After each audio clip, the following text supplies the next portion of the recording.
Good morning, all of you. Today we are going to start the last topic which is related to the election process. आज के इस video में हम election process से related जो last topic है उसको स्टार्ट करने जा रहे हैं, जिसका नाम है polling and counting of votes. Polling का मतलब होता है वोटिंग, यानी कि आज की वीडियो में हम देखेंगे कि वोटिंग कैसे होती है और फिर बाद में वोटिंग की काउंटिंग किस तरह से की जाती है। इलेक्शन प्रोसेस का जो लास्ट स्टेप है वो क्या है? वोटिंग कराना और उसके बाद में काउंटिंग कराना। जैसा कि आप जानते हैं, इस समय हम स्टडी कर रहे थे एक मेन टॉपिक जिसका नाम था what is our system of election. तो हमारा सिस्टम क्या है इलेक्शन का, इसके बारे में हम स्टडी कर रहे थे। तो उसके अंतर्गत आपने देखा कि हम पहले क्या बनाते हैं, कॉन्स्टिट्यूएंसीज बनाते हैं, फिर उसके बाद में वोटर लिस्ट के बारे में आपने पढ़ा, फिर आपने देखा नॉमिनेशन किया जाता है, फिर आपने देखा जो पार्टीज होती हैं, जो कैंडिडेट्स होते हैं वो क्या करते हैं, वो इलेक्शन कैंपेन करते हैं। और अब वो दिन आ चुका है जिस दिन वोटिंग होगी और उसे हम कह सकते हैं पोलिंग डे या फिर इलेक्शन डे। यानी कि अब वो दिन आ चुका है जिस दिन इलेक्शन होने वाले हैं। सपोज आज का इलेक्शन है ना, तो क्या होता है कि लोग जो होते हैं अपने घरों से निकलकर पोलिंग बूथ की ओर चल देते हैं। ये आपका पोलिंग बूथ है, यहाँ पर इलेक्शन होगा, है ना। तो क्या है कि ये पोलिंग बूथ कहाँ बना होगा, या तो किसी सरकारी स्कूल में बना होगा या किसी सरकारी ऑफिस में बना होगा। ओके, इसके दो गेट होते हैं, अक्सर दो गेट होते हैं, एक अंदर जाने का, एक बाहर निकलने का।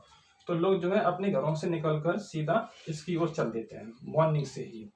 क्यों? लोगों के अंदर बहुत क्रेज है, वोट डालने जाना है, तो सुबह से ही वो लोग चल देते हैं। और आपने देखा होगा थोड़ी समय में एक बहुत बड़ी लाइन लग जाती है ना।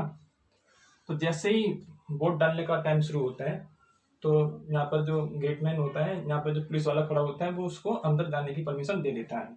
जब ये पर्सन अंदर गया तो यहाँ पर कुछ अधिकारी लोग बैठे होंगे, है ना। तो अधिकारी लोग इससे क्या देखेंगे, आई कार्ड देखेंगे, जो वोटर कार्ड होता है वो, और उसको चेक करेंगे, मैच करेंगे कि हाँ ये पर्सन वही है। उसके बाद में उसको वोटर लिस्ट में उसका नाम देख लेते हैं कि इसका नाम वोटर लिस्ट में है या नहीं। उसके बाद जब क्लियर हो जाता है कि ये पर्सन सही पर्सन है, तो उसको वोट डालने के लिए परमिशन दे देते हैं। तो ये पर्सन जो है इस साइड में जाएगा, एक कोने में, मतलब जो रूम है आपका उसके एक साइड में ईवीएम रखी होती है, ठीक है। तो जी ईवीएम मशीन के पास में जाएगा और अपना वोट डाल के चला जाएगा। ईवीएम एक ऐसी मशीन है जिसमें कुछ बटन लगे होते हैं, ईवीएम में। और यहाँ पे क्या होता है कि पार्टी का नाम लिखा होता है या फिर पर्सन का नाम लिखा होता है, उसके सामने उसका सिंबल बना होता है ना। और उनके आगे एक बटन लगा होता है। तो इस पर्सन को क्या करना है, जिसे इसको वोट देना है उसके सामने वाला बटन उसको दबाना है, सिर्फ एक बार। जैसे ही जिसने एक बार बटन दबाया, उसका वोट उसके अंदर लॉक हो जाता है और उसका वोट पड़ जाता है, ठीक है। इसके बाद एक पर्सन जो है दूसरे गेट से निकल के चला जाएगा। ओके, तो इस तरह से वो लोग अपना वोट का इस्तेमाल करते हैं। पहले ईवीएम की जगह पर एक पेपर यूज किया जाता था जिसे कहते थे हम बैलेट पेपर। वो इस तरह का होता था, ठीक है। ये है आपका बैलेट पेपर और इसे हिंदी कहते हैं मत पत्र। ओके, तो उसमें क्या होता है, ये एक कागज है ना। इसमें कई सारे पार्टीज के नेम लिखे होंगे और यहाँ पे नेम लिखा होगा, यहाँ पे पार्टी का नाम लिखा होगा या पर्सन का नाम लिखा होगा, उसका सिंबल बना होगा, ठीक है। पार्टी का नेम सिंबल, पार्टी का नेम सिंबल, पार्टी का नेम या सिंबल, ठीक है। और यहाँ पर स्पेस दे रखी है। तो क्या होता है, किसी भी पर्सन को जब हम बैलेट पेपर देते हैं तो उसे उसके ऊपर स्टैम्प लगानी होती है। सपोज जी आपकी बीजेपी है, अगर इसे बीजेपी अच्छी लगती है तो उसके सामने इसको स्टैम्प लगानी होगी, इस तरह से, है ना।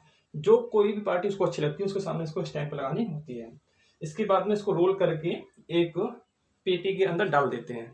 ऐसे पहले वोट पड़ते थे, लेकिन क्या है, इसकी बहुत सारी समस्याएं भी होती थी। जैसे मान लीजिए एक पर्सन गया और उसने देखा बीजेपी, मोहर लगा दी उसके ऊपर, लेकिन उसने बाद में देखा कि अरे यहाँ तो साइकिल भी है और साइकिल उसको अच्छी लगती है, तो उसने क्या किया, साइकिल के ऊपर भी मोहर लगा दी।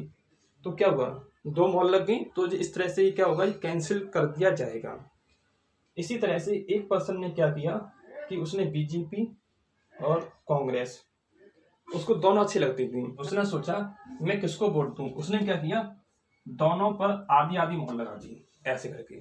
जब बाद में वोट काउंट किए जाते हैं तब ये रिजेक्ट हो जाएगा। क्यों रिजेक्ट हो जाएगा? अब वो बीजेपी को माना जाएगा या कांग्रेस को माना जाएगा, जो डिसाइड नहीं हो पाएगा, ठीक है, क्योंकि दोनों पे आधा आधा लगा हुआ है, ठीक है। बैलेट पेपर है वो किससे बनता था? ट्रीज से बनता है। क्यों? कागज किससे बनता है? ट्रीज से बनता है। तो जब बैलेट पेपर को बनाते थे उस टाइम पर कई सारे ट्रीज भी काटने पड़ते थे, तो ऐसी कई सारी समस्याएं आती थी। तो इसके लिए क्या किया, बैलेट पेपर को रिमूव कर दिया और उसकी जगह पर ईवीएम का इस्तेमाल किया जाने लगा है। ईवीएम एक मशीन है और उसके लिए पेड़ों को काटने की जरूरत नहीं है। ईवीएम का इस्तेमाल करना थोड़ा आसान है। क्यों? एक पर्सन जब वोट डालने जाता है तो उसने क्या किया, बीजेपी पार्टी थी, ठीक है, उसके सामने वाला उसने बटन दबा दिया। एक बार बटन दबाएगा तो उसका वोट लॉक हो जाएगा। बाद में इसने सोचा था कि मैं कांग्रेस को वोट डाल दूं, लेकिन वो तो वोट डाल चुका है ऑलरेडी, तो यानी कि वो एक बार में सिर्फ एक ही वोट डाल सकता है। तो ईवीएम से वोट जो है वेस्ट नहीं जाता, खराब नहीं होता, जैसे कि इसमें खराब हो जाता था, लेकिन यहाँ पे खराब नहीं होता है। ओके, तो देखिए यहाँ पर वोट के बारे में बता रहे थे आपको। तो जो पर्सन जब वोट डालने जाता है तो उसने ईवीएम यहाँ पे देखी, ईवीएम में जिसको उसको वोट देना था उनके नाम देखी, उसका सिंबल देखा, उसने एक बटन दबा दिया। ओके, बटन दबाने के बाद में उसका जो वोट है उसमें लॉक हो जाता है। पोलिंग बूथ के अंदर आपने कुछ लोगों को देखा होगा जिन्हें हम कहते हैं एजेंट। एजेंट भी इसके अंदर आपको देखने को मिल सकते हैं। एजेंट को यहाँ पर क्यों रखा जाता है? हर पार्टी का अपना अपना एजेंट हो सकता है। वो एजेंट यहाँ पे इसलिए रहते हैं, वो देख सकते हैं क्या वोट ठीक से पड़े हैं अथवा नहीं पड़े हैं, चीटिंग तो नहीं हो रही है, तो वो उस चीज को देख सकते हैं। शाम के टाइम में जब वोट का टाइम खत्म हो जाता है तो क्या करते हैं, ईवीएम को हम सील कर देते हैं। ईवीएम को सील कर दिया किन लोगों ने? अधिकारी लोगों ने। उसके बाद में ईवीएम को ले जाते हैं कहाँ पर? जमा करने के लिए, और उस प्लेस पे जाकर जमा कर देते हैं जहां पर और भी ईवीएम रखी जाती हैं। ओके, उस काउंट क्यों नहीं किया? क्योंकि हर काम करने का एक अलग डेट तय की जाती है इलेक्शन कमीशन के द्वारा से। वोटिंग की डेट तय की गई थी कि आज वोटिंग पड़ेगी, तो उस दिन वोटिंग पड़ी। अब जब काउंटिंग की डेट आएगी उस दिन काउंटिंग की जाएगी। ओके, तो क्या होता है, कुछ दिनों बाद काउंटिंग का डेट आ जाता है, तो क्या होता है, सभी लोग उस प्लेस पर पहुंच जाते हैं जहाँ काउंटिंग होने वाली है ना। तो वहां पर एजेंट भी होते हैं। एजेंट देख सकते हैं काउंटिंग ठीक से हो रही है या नहीं हो रही है। देखिए, ईवीएम से काउंटिंग करना आसान है। क्यों? ये एक मशीन है, मशीन से काउंटिंग बहुत ही इजीली हो जाती है। अब पहले बैलेट पेपर होते थे, तो बैलेट पेपर को खोलना, वहां से निकालना, कितने बीजेपी के हैं कितने कांग्रेस के हैं उसको अलग करेंगे, ठीक है, और उसमें से कई सारे तो रिजेक्ट हो जाएंगे, उनको निकालना पड़ेगा अलग से, तब जाकर उसकी काउंटिंग करेंगे। और काउंटिंग भी किससे की जाएगी? हाथ से की जाएगी। तो हाथ से जब काउंट करेंगे तो हो सकता है कोई गलती भी हो सकती है, काउंट करने में भूल हो सकती है, लेकिन मशीन से कोई भूल नहीं होगी, है ना।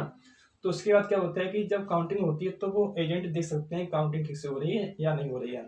लोकसभा इलेक्शन हो या आपके स्टेट असेंबली इलेक्शन हो, उनकी काउंटिंग कुछ ही घंटों में पूरी की जा सकती है और हमको मालूम पड़ सकता है कि कौन सा पर्सन, कौन सा रिप्रेजेंटेटिव जीतने वाला है।